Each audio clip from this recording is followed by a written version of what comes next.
আসসালামু আলাইকুম সুপ্রিয় শিক্ষার্থীরা, মাস্টার ইংলিশের নতুন একটি ফ্রি ক্লাসে সকলকে স্বাগত জানাচ্ছি।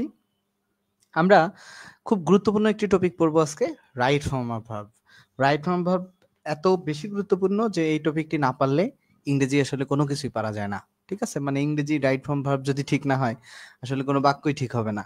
ঠিক আছে, তো রাইট ফর্ম ভার্ব খুবই গুরুত্বপূর্ণ একটি টপিক, অনেক লম্বা একটা টপিক। আশা করছি যে তোমরা সবাই মনোযোগ দিয়ে ক্লাসটা করবা। আই হোপ যে আমিও তোমাদেরকে খুব ভালো বোঝাতে পারবো। তো যারা দেখবা ক্লাসটা শেষ পর্যন্ত দেখবা, আশা করছি অনেক বেশি উপকার হবে তোমাদের। আর 20 সেকেন্ডের মতো তোমাদেরকে একটু গ্যাপ দিব আমি, 20 সেকেন্ড অফ থাকবো, আমি একটু কাজ করব। তো 20 সেকেন্ড পরে আবার আসবো। আর একটা কথা বলে নেই যে মাস্টার ইংলিশের মেসেঞ্জার গ্রুপ কমেন্টে দেওয়া আছে, ইউটিউব চ্যানেলে প্রতিটা ক্লাস আপলোড করা আছে, চাইলে দেখে নিতে পারো। এবং যারা পেইড কোর্সে ভর্তি হতে চাও তারাও পেইড কোর্সে ফোন নাম্বারে ফোন দিয়ে ভর্তি হতে পারো। তোমাদের ঠিক 20 সেকেন্ড পরেই আমি তোমাদেরকে পড়াবো। 20 সেকেন্ড মিউট থাকবে, তারপরে ক্লাস শুরু করবো আমরা। ঠিক আছে, 20 সেকেন্ড জাস্ট মিউট থাকবে।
আশা করছি এখন তোমাদের শোনা যাচ্ছে। তো যাই হোক, একটু তোমাদের সময় নিয়েছি আমি।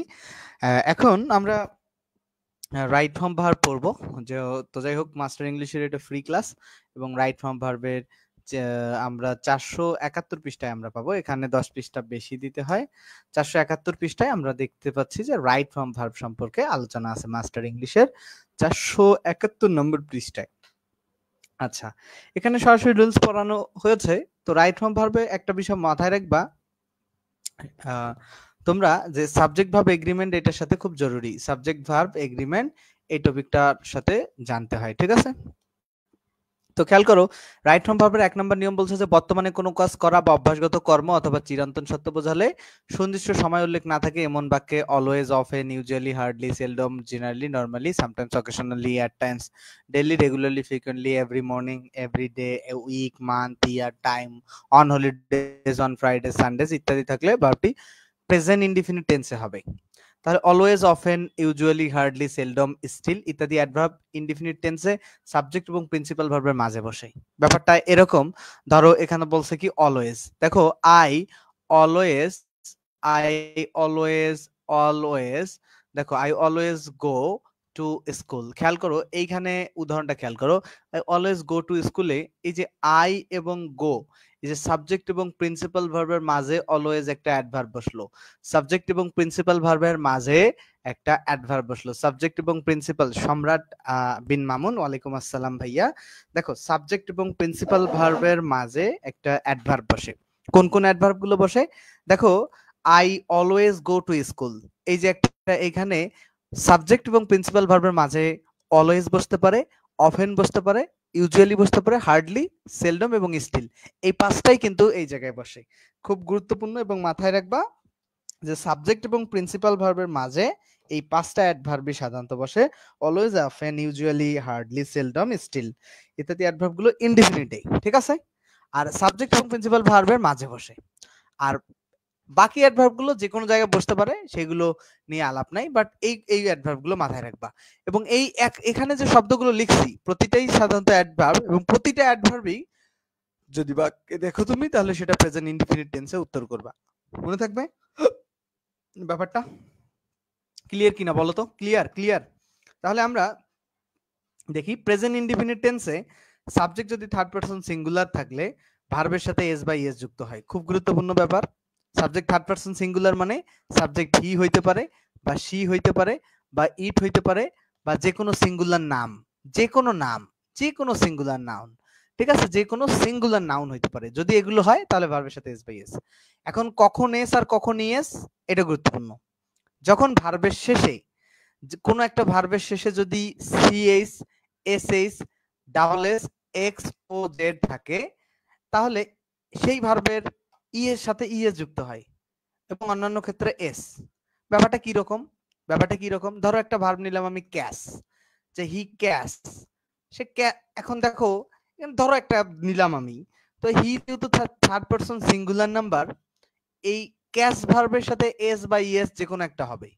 এখন এস হবে না ইএস হবে এটা ডিপেন্ড করে এই ক্যাশ ভার্বের শেষে দেখো সিএস আছে, যদি সিএস থাকে তাহলে এই এস হবে, আর যদি সিএস না থাকতো তাহলে এস হতো। যেমন ধরো ধরো ধরো তুমি একটা ভার্ব নিলা, ধরো রান, এই রান ভার্বের শেষে কি কোনো এই যে এখানে যে পাঁচটা নিয়ম পড়লাম যে সিএস, এসএস, এ ডাবল এস, এক্স ও জেড নাই, এই যদি পাঁচটা থাকে কোনো ভার্বের শেষে এই পাঁচটা CS, SS, double S, X ও জেড, এই পাঁচটা যদি কোনো ভার্বের সাথে থাকে তাহলে ইএস যুক্ত করবে, আদারওয়াইজ এস। আশা করছি এটা বুঝতে পারছো। তো দেখো তাহলে এখানে খেয়াল করো দা ম্যান সেলডম স্মোক। এখন এই যে সেলডমটা দেখে আমরা বেসিক্যালি বুঝতে পারতেছি যে এটা প্রেজেন্ট ইনডিফিনিট টেন্স হবে, যে মানুষটা কদাচিতই ধূমপান করে। এখন দেখো স্মোকের সাথে এস বাই এস হবে, এস হবে কারণ এটা শেষে CS, double S, X, X ও জেড কোনোটাই নাই, ঠিক আছে। তাহলে the man seldom smokes correct উত্তর। আশা করছি। 3 নাম্বার আসো Rabindranath stories often dash surprising endings. এখানে খেয়াল করো রবীন্দ্রনাথের স্টোরিজ অফেন, অফেন থেকে আমরা বুঝতেছি এটা প্রেজেন্ট ইনডিফিনিট টেন্স হবে। এখন খেয়াল করো প্রেজেন্ট ইনডিফিনিট, এখন খেয়াল করো প্রেজেন্ট ইনডিফিনিট টেন্সের রবীন্দ্রনাথ স্টোরিজ অফেন, দেখো এখন স্টোরিজটা হচ্ছে প্লুরাল, কিন্তু রবীন্দ্রনাথের স্টোরি, রবীন্দ্রনাথ কিন্তু না, স্টোরিজটা প্লুরাল, এই কারণে এখানে তোমাকে প্লুরাল ভার্ব নিতে হবে। এখন দেখো প্রেজেন্ট টেন্স যেহেতু করবা তুমি প্রেজেন্ট ইনডিফিনিট টেন্সে হ্যাভ অথবা হ্যাজই বসতে পারে, তো হ্যাজ তো সিঙ্গুলার ক্ষেত্রে ব্যবহার হয়, তাহলে হ্যাভ কারেক্ট উত্তর, বাকিগুলো ভুল উত্তর। আশা করছি যে ব্যাপারটা খুব ক্লিয়ারলি বুঝতে পারছো। ঠিক আছে, আমরা পরবর্তীতে যাব, আমরা পরবর্তীতে যাব, দেখো পরবর্তীতে যাব, এখানে একটা খুব চমৎকার বিষয় শিখবো আমরা। পরবর্তীতে যাব যে দুটি চিরন্তন বা বৈজ্ঞানিক সত্য বা অভ্যাসগত কর্মের দ্বারা হোয়েন দ্বারা যুক্ত হলে দুটি প্রেজেন্ট ইনডিফিনিট টেন্সে হয়। দেখো দুইটা চিরন্তন সত্য বা বৈজ্ঞানিক সত্য বা অভ্যাসগত কর্ম হোয়েন দ্বারা যুক্ত। দেখো হোয়েন ওয়াটার ফ্রিজেস, এটা কিন্তু বৈজ্ঞানিক সত্য, ইট ডেনসিটি ডিক্রিজেস, পানি যখন জমাট বাঁধে তখন এর ঘনত্ব কমে, এটা একটা বৈজ্ঞানিক সত্য। পানি যখন জমাট বাঁধে তখন এর ঘনত্ব কমে, এটা একটা বৈজ্ঞানিক সত্য। তো এই বৈজ্ঞানিক সত্যই দেখো দুইটাই প্রেজেন্ট ইনডিফিনিট, হোয়েন যুক্ত আছে এবং দুইটাই present indefinite. When water freezes, এই যে ফ্রিজেস ইট ডেনসিটি ডিক্রিজেস, এখানে দুইটা প্রেজেন্ট। তাহলে ব্যাপারটা কি আসতেছে, দুইটা চিরন্তন সত্য, বৈজ্ঞানিক সত্য বা অভ্যাসগত কর্মে হোয়েন দ্বারা যুক্ত হলে দুইটা প্রেজেন্ট ইনডিফিনিট হয়। তারপর 14 নম্বর দেখো হোয়েন মেটাল বিকামস হট, যখন আমরা কি ধাতু উত্তপ্ত হয়, ইট ইট এক্সপ্যান্ডস, মানে এটা তখন প্রসারিত হয় বা দীর্ঘায়িত হয়। তো এটা বৈজ্ঞানিক সত্য, তো যখন তুমি ধাতুতে তাপ দিবা তখন সেটা দীর্ঘায়িত হবে, এটা খুব বৈজ্ঞানিক সত্য। তাহলে হোয়েন দ্বারা যুক্ত দুইটা বাক্য যদি চিরন্তন সত্য, বৈজ্ঞানিক সত্য বা অভ্যাসগত কর্ম হয় তাহলে দুইটি প্রেজেন্ট ইনডিফিনিট হবে। সেক্ষেত্রে তোমাকে অর্থটা খুব ভালো করে বুঝতে হবে। বুঝতে পারছো? আই হোপ কনসেপ্টটাকে ভেরি ক্লিয়ার। এর পরের নিয়ম আসো, যদি কোনো now, right now, at this moment, at this time বা টুডে বা দিস সেশন, ডে,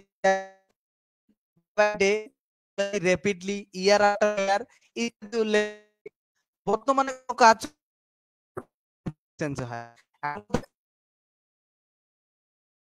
এই যে অ্যাডভার্ব গুলো এগুলো যদি থাকে তাহলে সেটা প্রেজেন্ট কন্টিনিউয়াস, এবং প্রেজেন্ট মানে হচ্ছে কি বর্তমান, প্রেজেন্ট মানে হচ্ছে বর্তমান, কন্টিনিউয়াস মানে রানিং। তাহলে ব্যাপারটা যেটা আসতেছে মনে রাখবা, যেটা বর্তমানে হচ্ছে রানিং সেটা প্রেজেন্ট কন্টিনিউয়াস। মনে থাকবে ব্যাপারটা, যেটা বর্তমানে রানিং সেটা প্রেজেন্ট কন্টিনিউয়াস। ওকে, তাহলে বর্তমানে রানিং এরকম ঘটনা খেয়াল করি আমরা। বর্তমানে রানিং দেখো এই যে এট প্রেজেন্ট মানে বর্তমানে, এট প্রেজেন্ট যে বলছে এখানে, এট প্রেজেন্ট মানেই হচ্ছে বর্তমানে। ওকে, তাহলে এট প্রেজেন্ট, তারপরে কি খেয়াল করতো, হি ইজ অ্যাব্রড, সে বিদেশে বসবাস করতেছে। এইখানে খেয়াল করো, তো অ্যাট প্রেজেন্ট থাকলেই তুমি প্রেজেন্ট কন্টিনিউয়াস করবা। প্রেজেন্ট কন্টিনিউয়াস গঠন কি? সাবজেক্ট থাকবে, অ্যামিজার থাকবে, তারপরে ভার্ব থাকবে। আছে তো, আছে তো, তাই না? আছে তো, অ্যাট প্রেজেন্ট সাবজেক্ট বা অ্যামিজারে তারপর ভার্ব এনজি। I hope clear. 16 নাম্বার দেখো, I am tired, I dash to bed now, good night. I am tired, I dash to bed now, good night.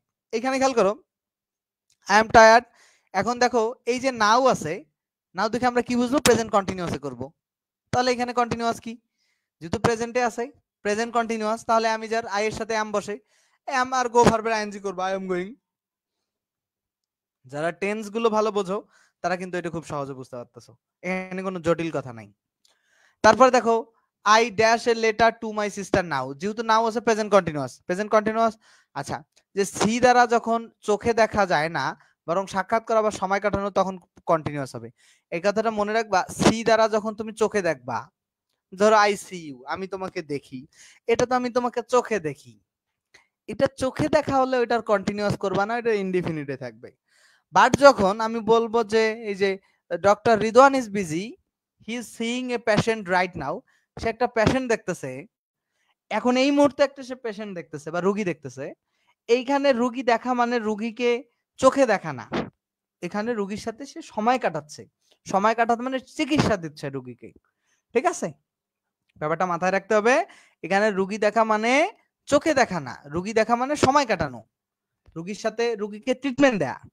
ওকে, তো বাক্য অনুযায়ী সি ভার্ব কখন কন্টিনিউয়াস হবে কখন হবে না, এটা মাথায় রাখতে হবে। 18 নম্বর নিয়মটা, নাও দেখে বুঝতেছি প্রেজেন্ট কন্টিনিউয়াস হবে, তাহলে এখানে ভার্ব খেয়াল করো, প্রেজেন্ট কন্টিনিউয়াস, অ্যাম গোইংটা কারেক্ট উত্তর, কারণ আই এর সাথে অ্যাম বসেছে বেসিক্যালি, আর অ্যাম এর পরে তো ভার্বের আইএনজি বসাইতেই হবে, তাছাড়া তো কোনো কন্টিনিউয়াস হলো না।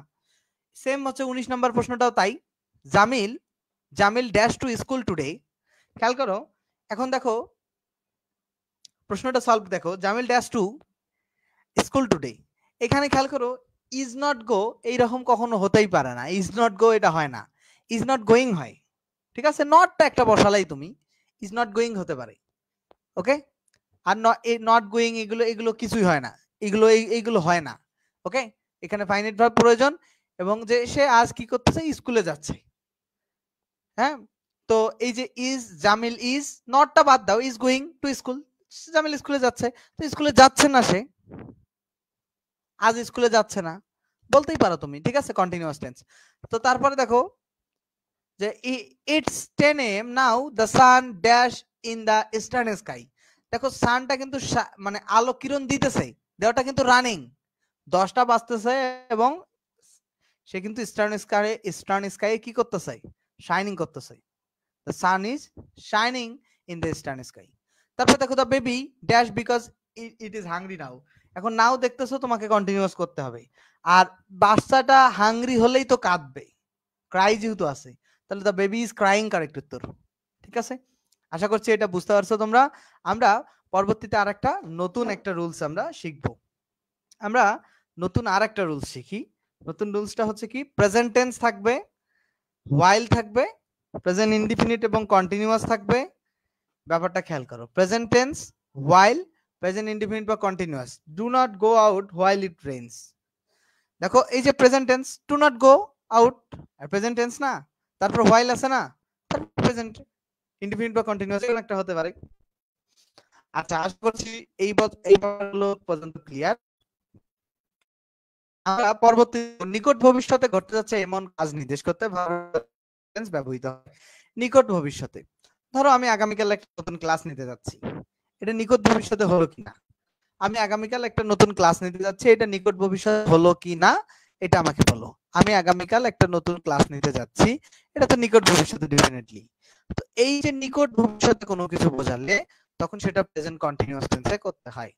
তাহলে করো, এটা বুঝতে হবে যে next week, next month, next year বা এনি ফিউচার টাইম তোমার উল্লেখ থাকবে। দেখো, apparent may but she has not invited me, যে সে স্পষ্টতই সূচি হচ্ছে মেয়েতে বিয়ে করতে যাচ্ছে, বাট সে আমাকে ইনভাইট করে নাই, তো এই কারণে ইজ গেটিং ম্যারিড হবে। Suchi is getting married in May যখন ভবিষ্যৎ কোনো ব্যাপারগুলো বোঝাবে। দেখো যে they dash to a concert tomorrow, তাহলে they are going to a concert tomorrow, এখন এটা কেমনে বুঝবো আমি? তারা আগামীকাল কনসার্টে যাচ্ছে, ঠিক আছে? তো তুমি বাক্যগুলো পরে পরে বুঝবা যে এটা ভবিষ্যতে বোঝাচ্ছে, তখন প্রেজেন্ট কন্টিনিউয়াস টেন্স, ঠিক আছে? নিকট ভবিষ্যৎ, নিকট, আগামীকাল তো খুবই নিকট ভবিষ্যৎ না? নিকট ভবিষ্যৎ কি না? আগামীকালেই করতেছে, নিকট ভবিষ্যৎ তো। আচ্ছা, পরবর্তী নিয়মে আসি আমরা খেয়াল করি কোন সেন্টেন্সে just, just now, already, yet, never, ever, lately, recently ইত্যাদি অ্যাডভার্ব থাকলে এবং সোফার, সোফার একটা অ্যাডভার্ব মানে আনটিল নাও এখন পর্যন্ত বা এ যাবত অর্থে, আপ টু নাও মানে এখন পর্যন্ত, আপ টু দ্য প্রেজেন্ট এখন পর্যন্ত ইত্যাদি অ্যাডভার্বিয়াল ফ্রেজ থাকলে প্রেজেন্ট পারফেক্ট টেন্স হয়। তাহলে জাস্ট, অলরেডি, নেভার ইত্যাদি অ্যাডভার্ব গুলো প্রেজেন্ট পারফেক্ট টেন্সে অক্সিলারি ভার্ব এবং প্রিন্সিপাল ভার্বের মাঝে বসে, ঠিক আছে? তাহলে হ্যাবোধক সেন্টেন্সে অলরেডি হবে আর নাবোধক সেন্টেন্সে ইয়েট হবে। ভেরি ভেরি ইম্পর্টেন্ট একটা কথা, হ্যাবোধক সেন্টেন্সে অলরেডি হবে এবং নাবোধক সেন্টেন্সে কি হবে? ইয়েট হবে। ভেরি ভেরি ইম্পর্টেন্ট কথা, হ্যাবোধক সেন্টেন্সে অলরেডি হবে আর নাবোধক সেন্টেন্সে ইয়েট হবে। তাহলে খেয়াল করো, he has just dash out. দেখো হি হ্যাজ জাস্ট, এখন খেয়াল করো প্রেজেন্ট, দেখো জাস্ট আছে এবং এটাকে তোমার মনে রাখতে হবে যে এটা প্রেজেন্ট পারফেক্ট টেন্স। জাস্ট যেহেতু তুমি দেখছো, এখন হ্যাজ আছে, হ্যাজ এর পর তাহলে একটা ভি3 নিয়ে আসবা, তাহলে ওয়েন তো ভুল, গোয়িং তো ভুল, গেটিং ও তো হবে না, গন হবে কারেক্ট উত্তর। ব্যাপারটা বোঝো কিন্তু জাস্ট, জাস্ট থাকলে তো প্রেজেন্ট পারফেক্ট টেন্স হয় ভাই, আর হ্যাজ যেহেতু আছে তাহলে একটা ভি3 নিয়ে আসতে হবে। তো ওয়েন টোয়েন্ট এগুলো তো ভাই ভি3 না, শুধু গনে ভি3। 30 নম্বরে খেয়াল করি আমরা, he dash went out just now, তাহলে এই যে জাস্ট নাও যদি থাকে তাহলে তো এটা কি হয়? প্রেজেন্ট পারফেক্ট টেন্স হয়। জাস্ট নাও থাকলে প্রেজেন্ট পারফেক্ট টেন্স। তাহলে এখানে দেখো হ্যাজ গন হ্যাজ এর পরে ভি3, প্রেজেন্ট পারফেক্ট টেন্সের গঠনটা কি? সাবজেক্ট থাকে, হ্যাভ হ্যাজ থাকে, ভি3 থাকে, তো এই তো ব্যাপার, সাবজেক্ট হ্যাভ হ্যাজ ভি3 থাকে তো, আর তার মধ্যে এই অ্যাডভার্ব গুলো থাকতে পারে। তাহলে 31 নম্বরে দেখো আপ টু নাও মানে এখন পর্যন্ত, আপ টু নাও দেখো যাই এম অনলি ওয়ান লেটার, আচ্ছা I dash him only one letter up to him. এখন খেয়াল করো ব্যাপারটা কি? প্রেজেন্ট পারফেক্ট মানে কি? হ্যাভ হ্যাজ এর মধ্যে যে কোনো একটা আই যেহেতু আছে তাহলে হ্যাভ হবে, আই হ্যাভ সেন্ট হবে কারেক্ট উত্তর, তাহলে বি নাম্বারটা কারেক্ট উত্তর। এখন এটা আমি কেমনে বুঝবো ভাই? ভাই আপ টু নাও দেখে বুঝবো, আপ টু নাও দেখে বুঝবো, আপ টু নাও দেখে বুঝবো যে এটা present perfect tense. Clear? We have never, এই যে নেভার, এই যে নেভার হ্যাড এ কার, এখানে হ্যাড কেন হলো? হ্যাভ ভার্বের ভি3, হ্যাভ, হ্যাড, হ্যাড, হ্যাভ ভার্বের ভি3 হচ্ছে হ্যাড, আর হ্যাভ এর পরে তো যে ভি3 বসে, প্রেজেন্ট পারফেক্ট টেন্স মানে সাবজেক্ট হ্যাভ হ্যাজ, তারপরে অ্যাডভার্ব থাকলে অ্যাডভার্ব, তারপর ভি3, দ্যাটস ওয়াই এখানে হ্যাড বসছে। বুঝতে পারছো? হ্যাড ভার্বের ভি3। তারপরে দেখো এখানে হ্যাভ বসবে, কেন হ্যাভ বসবে? Have you ever been to Mexico City? তুমি কি কখনো মেক্সিকো গিয়েছো? কোথাও গিয়ে ফেরত আসলে এইভাবে স্ট্রাকচার গুলো হয়। কোথাও গিয়ে যদি তুমি ফেরত আসো তখন হ্যাভ বসে, তারপরে তোমার সাবজেক্ট বসবে, তারপরে এভার বসে, তারপরে বিন টু বসে, তারপরে সেই জায়গাটার নাম বসে। আশা করছি বুঝতে পারছো, কোথাও গিয়ে ফেরত আসলে এভাবে করে স্ট্রাকচার হয়। আমি এটা অ্যাডভার্বের ক্লাসে শিখিয়েছি, এই কারণে এখানে হ্যাভ বসবে, এবং হ্যাভ আরো একটা বসার কারণ আছে, যেহেতু এখানে ভি3 আছে, এখানে হ্যাভ ছাড়া অন্য কিছু বসার কোনো প্রশ্নই আসে না। বুঝতে পারছো? তারপরে দেখো 34 number, do you like Paris? I don't know, I dash there. এখানে খেয়াল করো, এইখানে খেয়াল করো, এখানে do you like Paris, I don't know, I dash there. কোন স্থানে পরিদর্শন করে ফিরে আসলে, কোন স্থানে তুমি কি প্যারিস লাইক করো? দেখো তুমি কি প্যারিস লাইক করো? এইখানে এইখানে খেয়াল করো, I don't, do you like Paris? I don't know, আমি জানি না, আই ড্যাশ। কোন স্থানে গিয়ে ফেরত আসলে, আই হ্যাভেন্ট বিন হেয়ার, মানে আমি তো সেখানে কখনো আসলে ছিলাম না, সেখান থেকে ফিরে আসা তো দূরের ব্যাপার। ব্যাপারটা যে খেয়াল করো যে কোথাও যাইতে হবে এবং যে ফেরত আসবে, তো আমি তো জানি না, আমি জানি না, আই হ্যাভেন্ট বিন হেয়ার। দেখো আমরা পরবর্তীতে যাব, বাকি এমসিকিউ গুলো তোমরা ট্রাই করলে পারবা আশা করছি, এই এমসিকিউ গুলো খুব জটিল না। আমরা পরবর্তীতে যাব, কোন কাজ আগে থেকে আরম্ভ হয়ে বর্তমানেও চলছে বুঝালে ভার্বটির প্রেজেন্ট পারফেক্ট কন্টিনিউয়াস টেন্স হয়, কিন্তু কন্টিনিউয়াস টেন্স হয় না, সেগুলোকে সিন্স ভার্ব থাকলেও প্রেজেন্ট পারফেক্ট টেন্সে করতে হয়। তো যেগুলো যেমন be verb, have verb, see verb, know ভার্বের কন্টিনিউয়াস হয় না দেখে এগুলোকে পারফেক্ট টেন্সে করবা, এটা কোনো জটিল বিষয় না। We are good friends, we dash each other for a long time, এখানে খেয়াল করো উই হ্যাভ নোন হবে কারেক্ট উত্তর, B number we have known each other. এখন basically we have been knowing each other হইতো, বাট মনে রাখতে হবে বি হ্যাভ এবং সি নো এই চারটা ভার্বের আসলে কি কন্টিনিউয়াস টেন্স করা যায় না, দ্যাটস ওয়াই এগুলোকে প্রেজেন্ট পারফেক্ট টেন্সের উত্তর করতে হবে। এটা খুব কোনো জটিল টার্ম না, খুবই সহজ একটা বিষয়। দেখো যে I dash him for 5 years, দেখো I dash him for 5 years, তাহলে I dash him for 5 years. খেয়াল করো এটা এই যে ফর 5 ইয়ার্স দেখে মনেই হবে যে এটা প্রেজেন্ট পারফেক্ট কন্টিনিউয়াস, বাট এটা প্রেজেন্ট পারফেক্ট করে I have known him for 5 years. I hope যে এটা বুঝতে পারছো। এটা নিয়ে আমরা বেশি সময় অযথা অহেতুক নষ্ট করব না। কোনো কাজ অতীতে ঘটেছে বা কয়েকবার ঘটেছে আবারও ঘটার সম্ভাবনা আছে, এরূপ বোঝালে প্রেজেন্ট পারফেক্ট টেন্স হয়ে থাকে। এই নিয়মটা যে খুব জটিল মানে খুব ইম্পর্টেন্ট তাও না, পড়াই। অতীতে ঘটছে আবারও ঘটার সম্ভাবনা আছে, কয়েকবার ঘটছে, ফার্স্ট সেকেন্ড থার্ড টাইম এইরকম উল্লেখ থাকবে, টোয়াইস থ্রাইস টু টাইমস। দেখো Nishad dash the movie 3 times, এই যে তিনবার সে দেখছে, নিশাদ 4 নাম্বার বারও দেখতে পারে। তো এরকম বোঝালে তোমার প্রেজেন্ট পারফেক্ট টেন্সে করতে হবে। তাহলে হ্যাজ সিন কারেক্ট উত্তর। Jesmin has lost her passport again, it is the second time this. এখানে খেয়াল করো it is the second time this, এখানে this it is the second time. দেখো সে পাসপোর্ট একবার হারাইছে আবারও এই কাজটা করছে, তাহলে প্রেজেন্ট পারফেক্ট টেন্স হবে। তাহলে হ্যাজ হ্যাপেন্ড কারেক্ট উত্তর। আশা করছি এই নিয়মটা বুঝতে পারছো, বাকিটা তোমরা নিজেরা সলভ করে ফেলবা। কোনো কাজ আগে থেকে আরম্ভ হয়ে বর্তমান কালে চলছে বোঝালে প্রেজেন্ট পারফেক্ট কন্টিনিউয়াস টেন্স হয়, এক্ষেত্রে সিন্স ফর বা হাউ লং উল্লেখ থাকে। দেখো he dash for 5 hours and is still sleeping, এই ফর 5 আওয়ার্স দেখে আমরা বুঝবো যে এটা প্রেজেন্ট পারফেক্ট কন্টিনিউয়াস টেন্স হবে। এখন আমরা প্রেজেন্ট পারফেক্ট কন্টিনিউয়াস টেন্স দুই ভাবে বুঝবো, ফর সিন্স ফর অথবা হাউ লং যদি কোনো বাক্যে থাকে।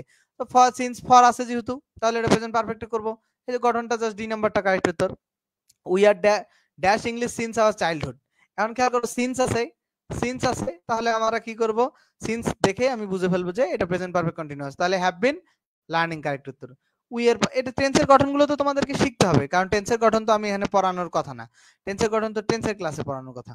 ঠিক আছে, 68 নম্বর দেখো ইংলিশ সেন্স, এইখানে কিন্তু খেলা আছে।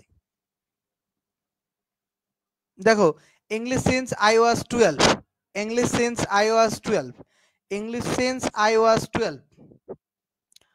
দেখো যে এইখানে কিন্তু মাথায় রাখতে হবে আই ওয়াজ টু, যখন আমার বয়স ছিল 12 বছর তখন আমি কি করছিলাম, I have been learning English.